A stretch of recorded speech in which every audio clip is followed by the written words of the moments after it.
வணக்கம். இன்றைக்கி நம்ம பார்க்க போகிற சமையல் என்னென்னு பார்த்திங்கன்னா, ஒரு அருமையான அரைச்சி விட்ட வெண்டைக்காய் காரக்குழம்பு எப்படி செய்யலாங்கிறத பார்க்கலாம். இட்லி, தோசை, சாதம் எல்லாத்துக்குமே அருமையாக இருக்கும். வாங்க அது எப்படி செய்யலாங்கிறத பார்க்கலாம். ஒரு பேன் எடுத்துக்கலாம். இதில் வந்து கொஞ்சமாக எண்ணெய் விட்டுக்கலாம்.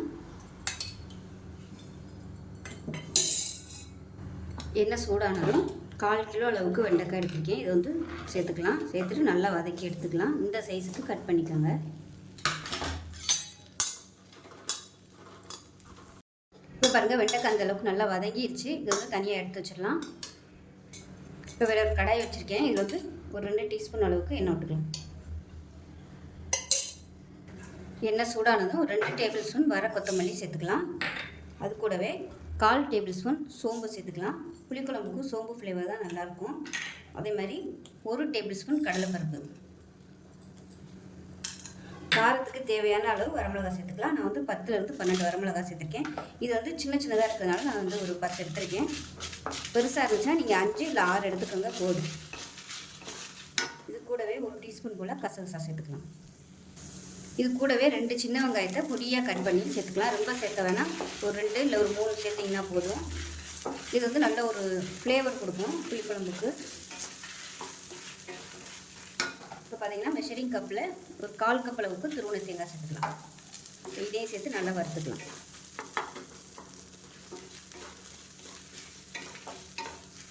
இது கூடவே நீங்கள் வந்து ஒரு 3 முந்திரி பருப்பு சேர்த்திங்கன்னா டேஸ்ட்டுன்னு சூப்பராக இருக்கும். விருப்பப்பட்டால் நீங்கள் சேர்த்துக்கோங்க, நல்லாயிருக்கும். இப்போ இது கூடவே ஒரு 2 கொத்து கருவேப்பிலையில் சேர்த்துக்கலாம். சேர்த்துட்டு நல்லா முறுமுறுன்னு வர அளவுக்கு வதக்கி விட்டுக்கலாம்.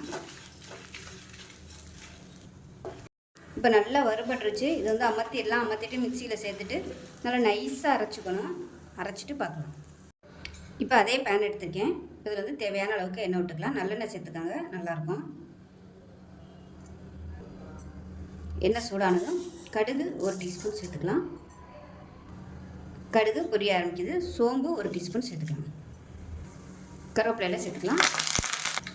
3 வரமிளகாய் சேர்த்துக்கலாம். பொடியாக நறுக்குனா சின்ன வெங்காயம் மெஷரிங் கப்பில் 1 கப் அளவுக்கு சேர்த்துக்கலாம்.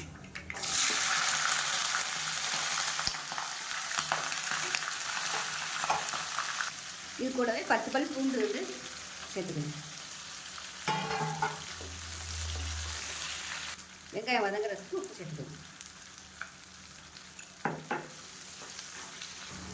வெங்காயம் நல்லா வதங்கிடுச்சு. இதில் பார்த்தீங்கன்னா மீடியம் சைஸாக 2 தக்காளி மிக்சியில் அடித்து வச்சுருக்கேன். இதை சேர்த்துக்கலாம். உங்களுக்கு இந்த மாதிரி அடிக்க விருப்பம் இல்லைன்னு நினச்சிங்கன்னா நீங்கள் நறுக்கிட்டு சேர்த்துக்கோங்க. நல்லா பொடியை நறுக்கிட்டு சேர்த்துக்கோங்க. இப்போ தக்காளியில் உள்ள தண்ணி பசை போய் நல்லா வற்றி வரட்டும். இப்போ தக்காளி நல்லா வதங்கிட்டு இருக்கு. இதில் 1 டீஸ்பூன் போல் வீட்டில் அரைச்சி வச்சுருக்க குழம்பு மிளகாத்தூள் சேர்த்துக்கலாம். அதாவது வெறும் குழம்பு தூள். நான் வந்து மிளகாத்தூள் தனியாக தான் அரைச்சி வச்சுருக்கேன். இப்போ வந்து கொஞ்சமாக மிளகாத்தூள். இது வந்து சும்மா அந்த ஃப்ளேவருக்காக தான். நம்ம வந்து மசாலாலே தனியாக மிளகாத்தூள் போட்டிருக்கோம், மிளகாலாம். அதனால் இது வந்து கொஞ்சமாக ஃப்ளேவருக்காக மட்டும் சேர்த்துக்கோங்க. இதையும் சேர்த்து நல்லா வதக்கி விட்டுருவோம். இப்போ நம்ம அரைச்சி வச்சுருக்கிற இந்த மசாலா பேஸ்ட்டையும் சேர்த்துக்கலாம். சேர்த்துட்டு நல்லா வதக்கி விட்டுக்கலாம் அந்த எண்ணெயிலேயே.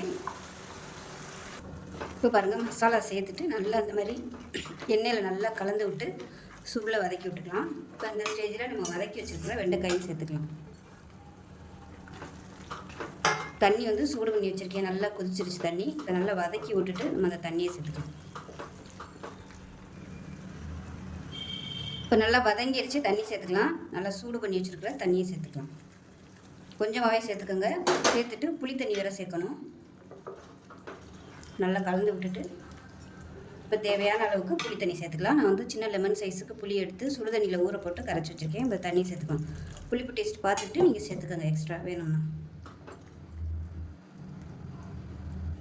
இப்போ மிக்சியில் இருந்த தண்ணி கொஞ்சமாக சேர்த்துக்கிறேன். புளிப்பு டேஸ்ட் வந்து கம்மியாக தான் இருக்குது. அதனால் மிச்சம் இருக்கிற புளியை நான் வந்து சேர்த்துக்கிறேன். ஏன்னா புளிக்குழம்புக்கு வந்து எப்போயுமே கொஞ்சம் புளி வந்து கொஞ்சம் கூட இருந்தால் தான் நல்லாயிருக்கும். உப்பு, புளி, காரம் இது 3 நல்லா தூக்கலாக இருந்தால் தான் நல்லாயிருக்கும். இதில் உப்பு கம்மியாக இருக்குது, உப்பு சேர்த்துக்கலாம்.